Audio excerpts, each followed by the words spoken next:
and welcome to Underneath the Hat. I'm your host, Simmons, and I am here with some very special guests today.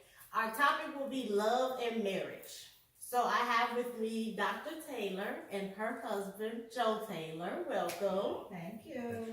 And then I have Miranda Chanel, licensed social worker. And then I have this handsome guy right here, my husband, Vincent Simmons. Welcome, honey. Thank you. So today's topic is all about love and marriage. So, and we have KB, our dog. Say hi. All right. So today we're going to be talking about love and marriage. And I wanted to do this topic because we hear of the rate of marriages ending in divorce is 50%. So I wanted to let people out there know that there are marriages that are still working, that are still thriving. Yes, we have issues, but how can we get around those issues into making sure we have productive relationships? So Miranda's going to be here today to give us some things that we can work on to make sure we continue to build on growing that relationship. So first, let's start with our vets, the Taylors. Tell us your love story. Who's starting? You start. Joe and I have been together since 1979. We were both 19 years old, and we were at Northern Illinois University together. Joe was dating someone, I was dating someone, and neither of them deserved us. And so somehow we got away from those people and, realized that we had found something that we never wanted to go away. And so Joe was very different from the gentleman that I was dating before, and I think I was very different from his ex-girlfriend who tried to beat me up because we got together.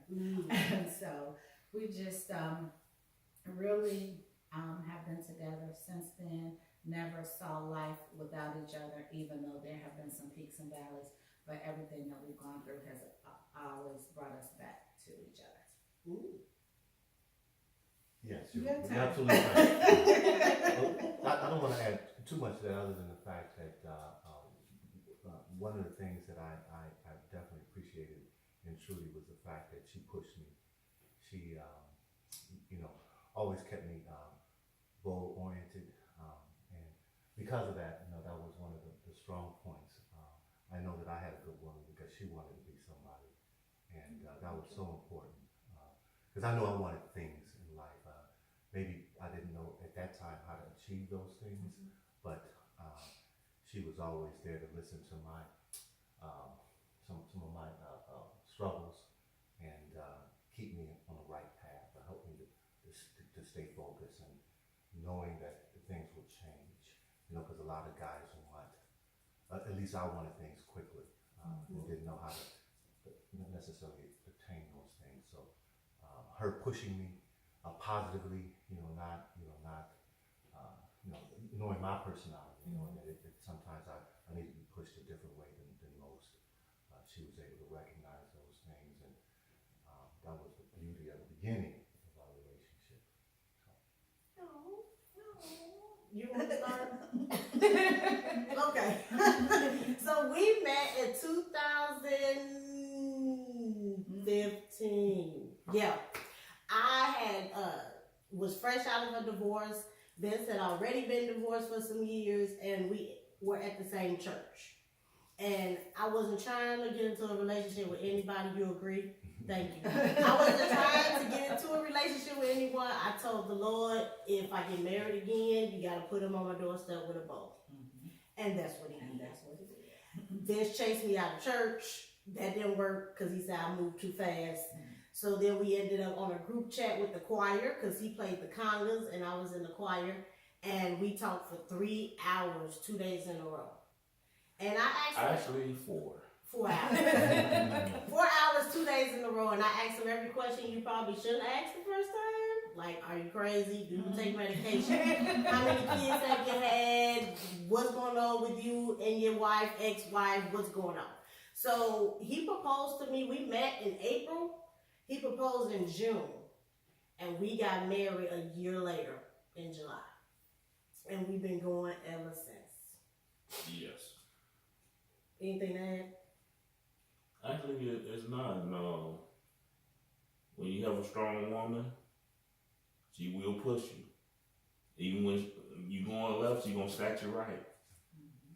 So, like I said earlier, I don't regret. I don't take none of this for granted. Because what God's got for you is gonna be for you, and not the devil in hell that's gonna take away. Mm. So, what has been the biggest lesson that you've learned as a husband or wife? The biggest lesson. So she went first. Go ahead. First, and some of this, again, I'm speaking from the top, so hopefully I don't start rambling or anything like that. But communication is so important. Absolutely. And I am not the greatest communicator. I have to be totally honest with this group. So those are challenges for us all the time. But we have ways to help us out here in terms of truly understand that, sometimes I don't speak my words all the time, and I tend to, kind of withdraw from those types of conversation when it's a struggle. But you have to be honest with yourself, and you have to communicate to keep a relationship strong. And I know that, but sometimes it's just difficult for me to do those types of things. So that is our biggest hump, if you will, or hurdle, I should say, that we tend to disagree on a lot of things because of the communication aspect of it. So that's what I want to continue to say. When you said, what was the biggest lesson, I think of the scene in Why Did I Get Married, or Why Did I Get Married To, when they made a T-chart, and on the T-chart you put all the pros and all the cons, or all the things that you love about this person, and all of the things that you would trade in about this person. And when I looked at, the list of all the things I would keep, that list was long. Now, not that the other one is a shorty, but the other one is much longer. So the lesson that I would learn is just, look at the balance of things and just weigh things and think about how you would be without this person, or without this situation, or without this experience. And occasionally you have to remind yourself of that, because sometimes you do want to throw in the towel, even after 30 some odd years, and even after not being able to imagine myself with someone else. Sometimes you get an argument, you come up with a memory, something happens that you feel like you can't fix, and you think, he needs to get out of here, or I need to get out of here. And then 2 hours later, you're like, I don't even believe I was thinking like that.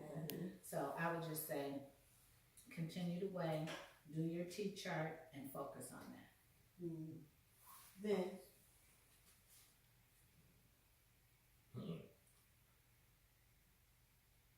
I'll piggyback on my brother right here.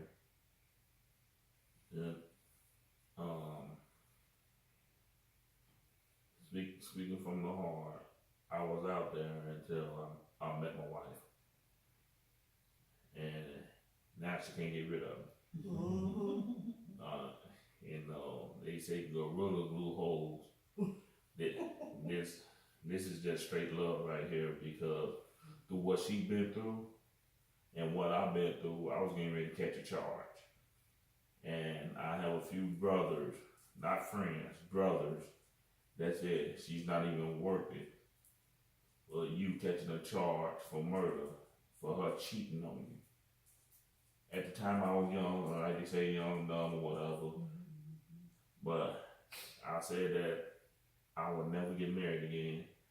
It's not enough money that's gonna make me get married. Until I ran across my baby. I almost broke my leg. Sliding down marble, and I always caught the bumper of the car. I said, everybody want to hold a conversation when your mind is set and you focused. Hard person to catch. So when she gone, she gone. And if you don't hold on to it, you'll lose out. And I'm not here for all the perks. I'm not here for anything. God put me in her life as a protector. And that's all I can do, is protect her and make sure that everything's okay.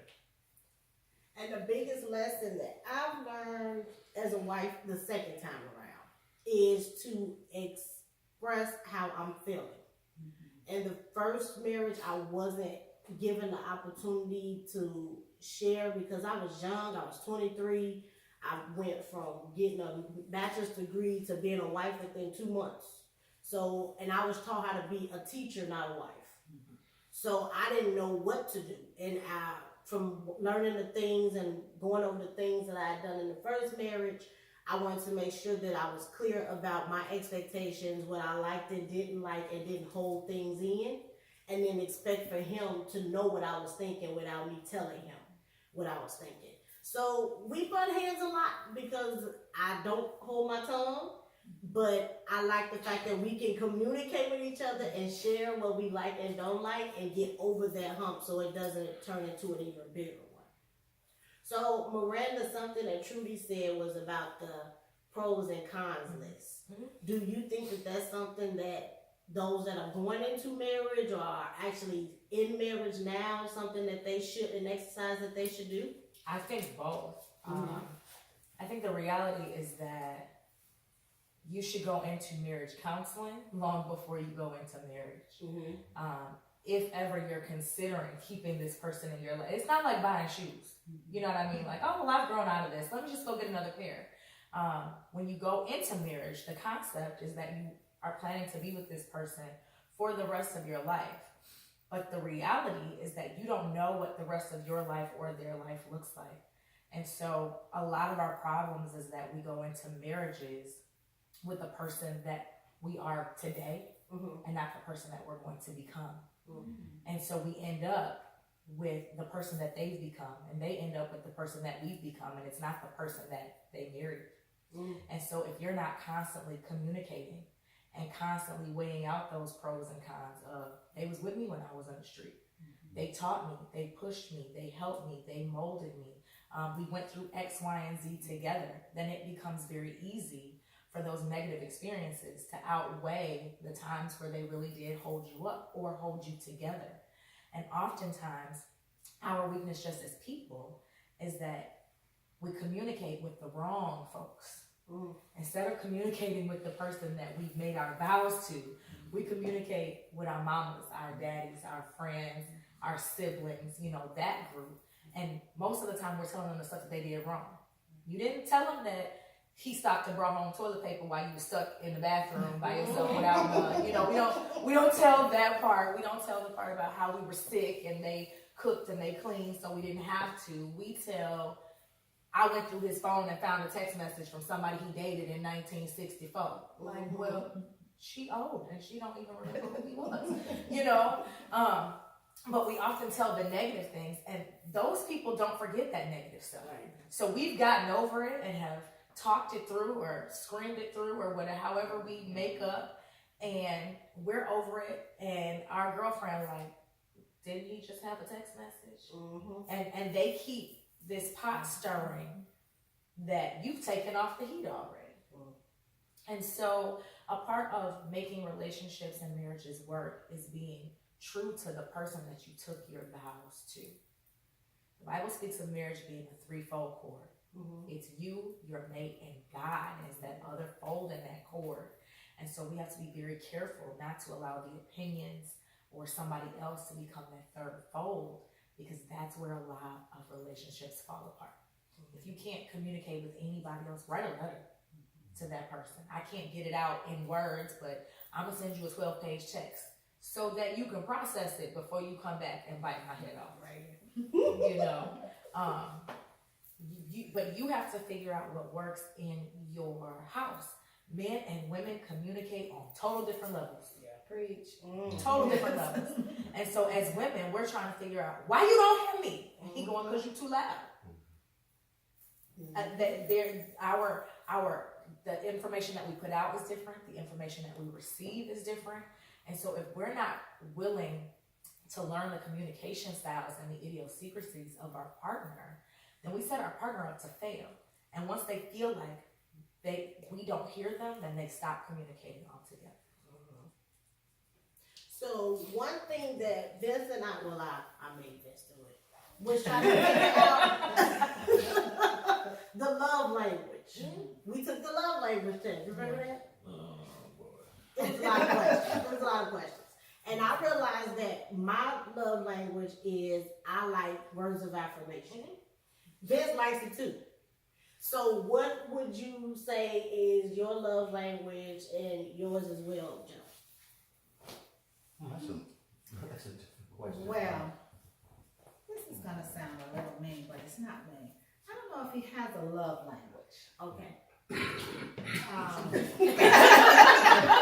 But I know that he loves me. But I know that he loves me. He shows his love through deeds and things that he does. And I know language can come out in different ways that are not verbal. So if we're calling love language something verbal, not so much from Joe. My love language, I would say, is affirmations too. You know, I tell him how blessed I am to have him, how handsome he is. You know, I flirt with him a little bit, and so I find myself doing things that I want Joe to do back. Right. And when it doesn't come back, then it bothers me. But then something that you just said, I mean, if that's not his personality and if that's not who he is, I can't expect that, but I still want that. Right. But those are things that Trudy has told me over years. I mean, over 30 years, and I've recognized that, so I try to do better.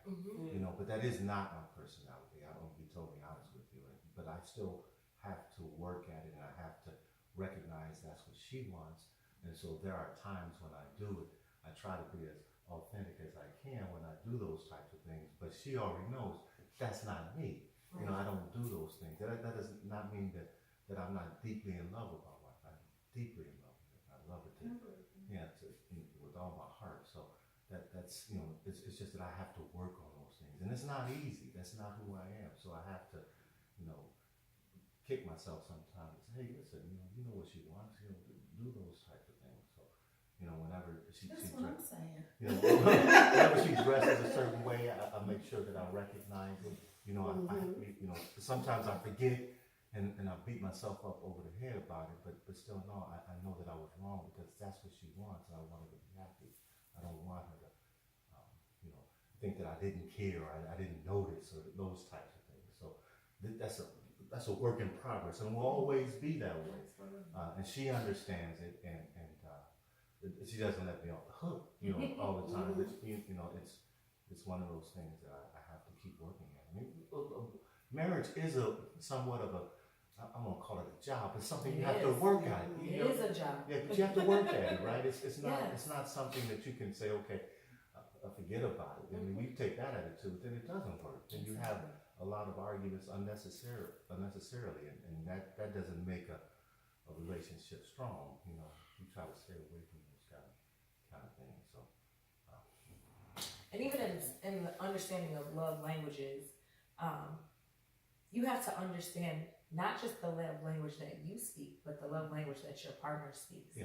And so it's like having a conversation with somebody who speaks Arabic. It doesn't matter how much they say to you. If you don't speak Arabic, then you're just looking at them trying to figure it out. And so a lot of times we're mismatched. And a lot of times exactly what we do is what you did. I'm going to give him what I want in hopes that he's going to pick up on this is what I want. But even in your delivery of that, is that what he wants? Are we leaving a void in their life because we're trying to show them how we want to be loved? When in reality, it goes back to the foundation of communication of I'm looking for X, Y, and Z. And then in working at trying to provide that, whatever tips and tricks you have to do, I'm going to set a reminder on my phone where every Wednesday at 5 o'clock, I get a reminder to text my wife and tell her she's beautiful. She's going to pick up on it after a couple weeks, but she's also going to recognize the effort. And the same way that we learn anything else when we go to school, it's by repetition, it's by studying, it's by being tested. Those same things are applicable as we're learning how to love and make something last for years amongst years. You guys met in college. You are not the same woman you were at 19. You know, so what may have worked at 19, that compliment at 19, that would have made you like, ooh, all right. You know, it may not work at 30 30 years, exactly, 30 years later, you know, I would say buying me shoes at 19 wouldn't work, but buy me shoes at time, you know, but you know, it's figuring it out. And as that relationship matures, that language matures, it deepens. As you get older, you learn how to be more verbose. You know how to have different types of conversations. You know, if you're dealing with a child, you got to talk to them this way. Versus dealing with an adult, you have to talk to them this way. Those same things happen when you're communicating with your spouse. Okay, I can speak real deep over here, but when it comes to this topic, I gotta water it down because I care about what they're gonna be like once we're done having this conversation. If I'm gonna take the top off this jar, I gotta be able to put it back on without leaving them more fragile than they were when I took it off. And so it's a process of becoming bilingual in love. Of this is what I speak, but I gotta learn what you speak also, and I gotta know that in learning a new language, it's a process. I may be able to speak it a little bit. I may be able to understand it more than I speak it. You know, think about when you took foreign language. Right. I used to be real good. I was all in the Walmart going, I know what they say. She's like, talk back. You know, but I could understand it even though I couldn't speak it. So it's always going to be a process where the more you use that language, the more fluent you will become in it. Even if it makes you uncomfortable in the beginning, you got to be willing to be a little bit uncomfortable until you're comfortable doing it. Now, speaking of language, It's always a setup when she drags it out in the beginning. being in a marriage, you have your arguments and you have your fights. What has been a valley that you all have dealt with, and how did you deal with it? You want to start? No.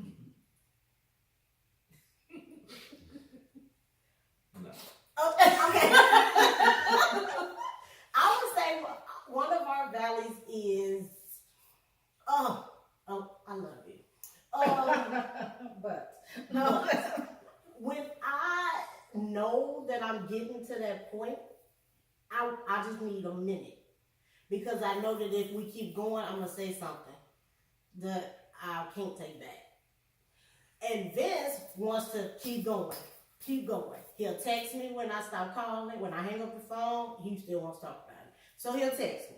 Or he'll call me back. I don't answer. I need a minute. And I'll say, Vince, I need a minute. Well, Vince, I need a minute. And then when I go off, it's a problem. So how do you go about, that's our valley of trying to understand the other person and how they deal with confrontation and not listening to what the other person needs in order to make sure that we don't hit a wall that we can't get over. Did I say it right? Just about. No. You're right so far. I want to go ahead and get it over with, get it squashed, you know, that way once it's closed, don't open it back up. You know, that's me. No. You know, I'm going to I want to get into the nitty gritty right then because it was brought up. I need a minute. For what? You didn't need a minute when you spoke. Why you need a minute now?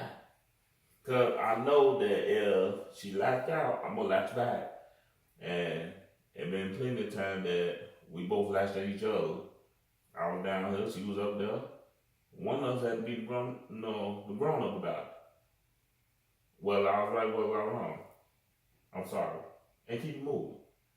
can I ask a question? Mm-hmm. Is it always, the same grown up, or do you take turns being grown ups on who comes and approaches the other? We take turns. Yeah.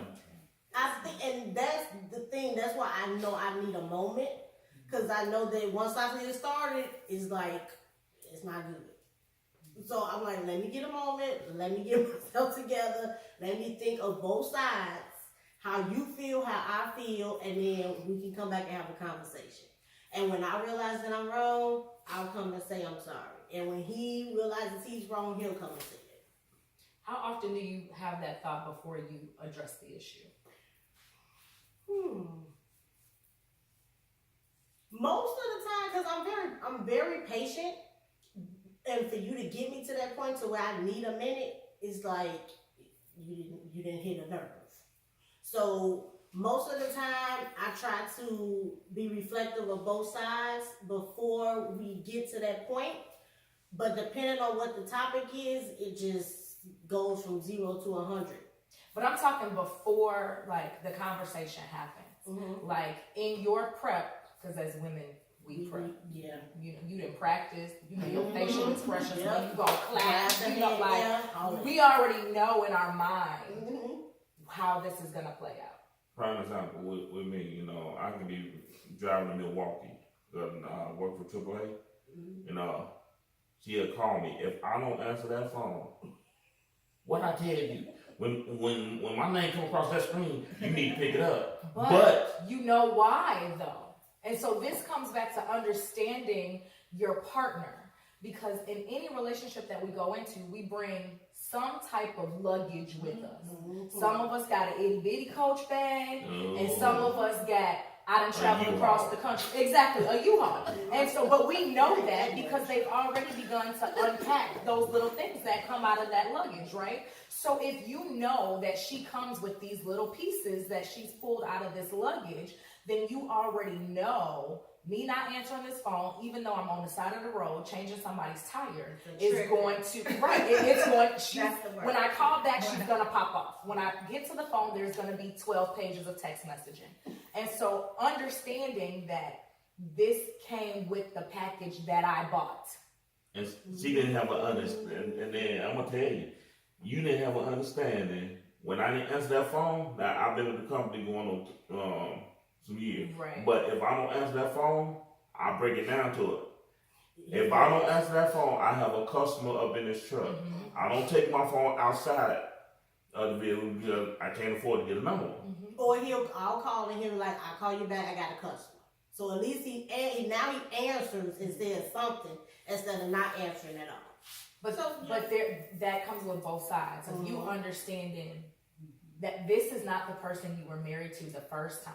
Mm-hmm. And so it's unfair for him to have to repair things that he did not break. Mm-hmm. And you have to understand that she still got scotch tape on stuff that needs Gorilla Glue. Mm-hmm. And so it's real easy if you bump that thing for it to fall apart all over again. And so you guys have to communicate and you have to be transparent about, I'm still bleeding right here. Mm-hmm. Even though you didn't cut me, sometimes when I bump into you by accident, it bleeds. Mm-hmm. Y'all have to have that constant communication so that you will become more secure and that your power and protection will build her security. Because that's who you told me you were. I ain't say that, you said that. Mm-hmm. So if that's who you're going to be in her life, then you have to protect the most fragile parts that she still has. Because that's what you signed up to do. That was good. Mm-hmm. Well said. Hey. Well, I'm going to say one thing about that. I'm totally different in that regard. It's true. You probably recognize that. I'm more going to hold back my thoughts for a while.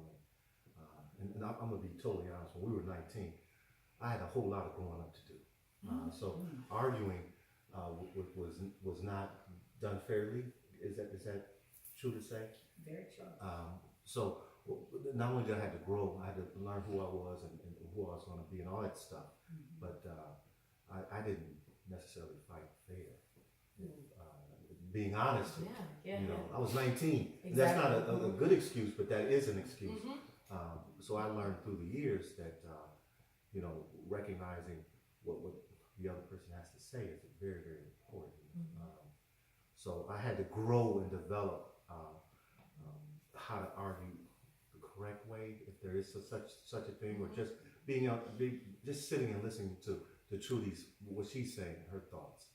Took some time to understand. Mm-hmm. So you evolve for that in that situation. So I in the early stages, mm-hmm. Those weren't pretty.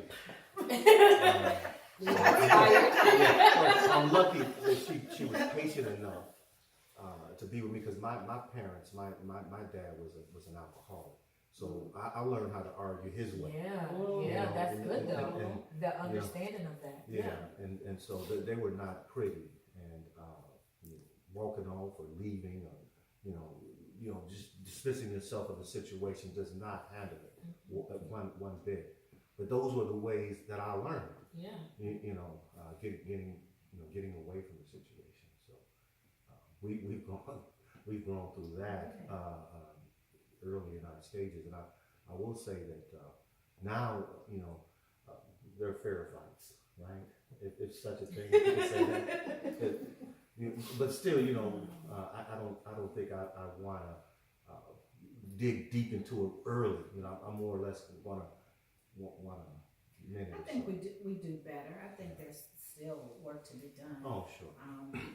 If I can just go back a couple of weeks and just it's kind of funny because I don't even remember what the argument was, which is a sad thing because it wound up being a big argument and I don't know what it was about, but I wanted to talk about it. And he said, we are having a nice weekend and you just really want to ruin the weekend. That's all you want to do is argue. And I said, well, I don't want to argue. I want to talk about this so that it won't happen again.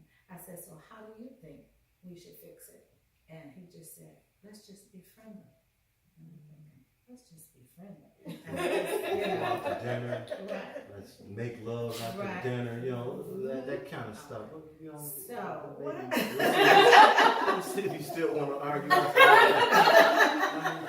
Well, yeah, but then I think that same thing will creep back up. Yeah. And I don't want that same thing to continue to creep back up. So, knowing when to hold them and knowing when to fold them. You I know, folded, young lady. I know, I do. That time. But I know that's a part of it. And I think Joe thinks that I need to be the winner all the time. And I think it's because I am more verbal, more vocal, more quick with the language,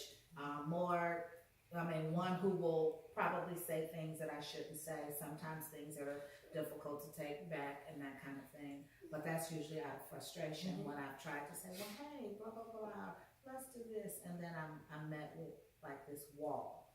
And so when you can't tap on the wall, then you punch the wall. Right, when you wind up punching it down or you wind up blowing it up sometimes. Right. So, in some ways we are still in the same spot that we always were because we're the same people in some ways, but then in some ways we have come a long way because there was some things that just had to change for us to be able to make it. Yeah, we couldn't continue to have our 19-year-old minds and do what we do now. That's just not possible. And at least one person not being in the jail. Right, because it's a lot about being able to give and take and honor your feelings and not being so into yourself. I honestly think if a person is selfish, they can't be married for very long. You really can't. You just can't do it. It's important to give yourself to your mate, all of yourself.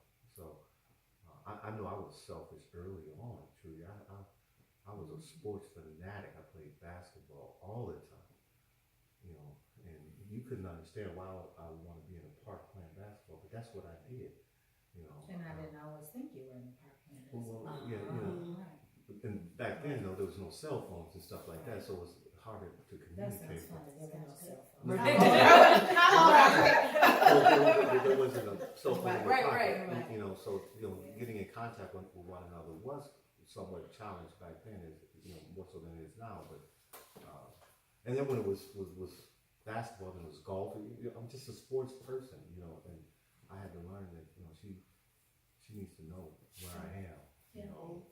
And then there were other experiences. We don't have to delve too deeply into those things, but those other experiences made basketball, tennis, golf, and all of those things sometimes a place where I didn't believe he was.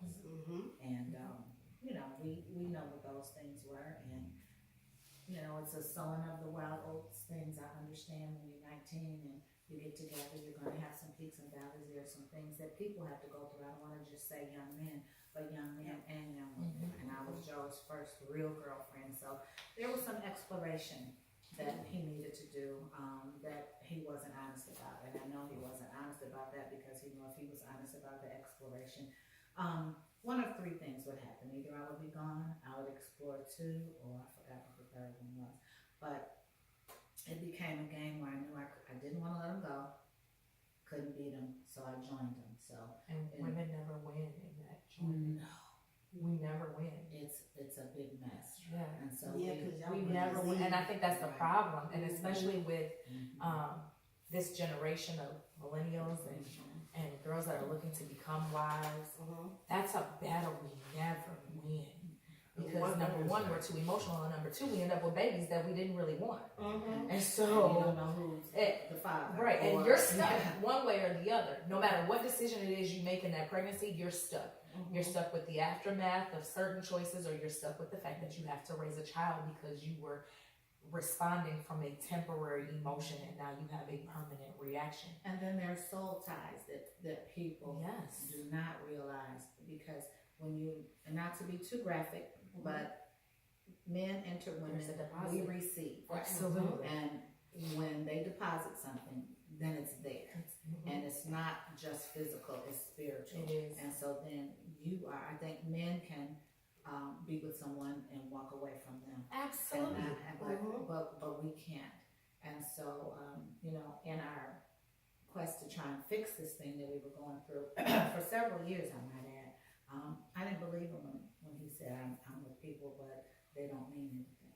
Because I knew that, I think I'm probably saying something I never said to him before, but people that I was with had to mean something for me in order for me to be with them.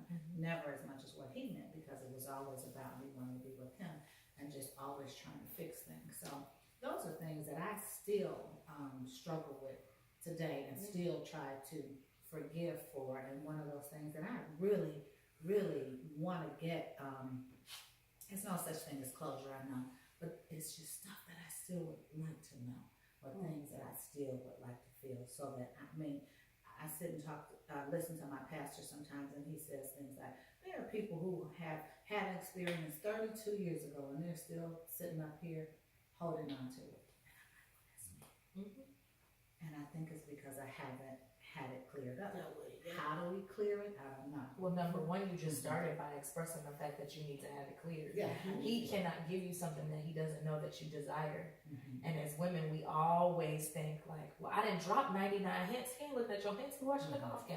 And we think like, we think like, I'm screaming, and we don't communicate in the same way. And so whereas we think we're giving off, why hasn't he picked up on this, or why hasn't he given me this answer? It's because you have not asked him the question. And then, are you prepared for the answer? Like, sometimes we don't get closure because in our seeking out of closure, we actually open Pandora's box. I believe that. So you have to be sure for yourself, is this worth my tea list? In me seeking this closure, what am I actually opening that I may have to come back and close up again? Is it necessary? Is it worth it? Is it worth the fight? Can I forgive me first?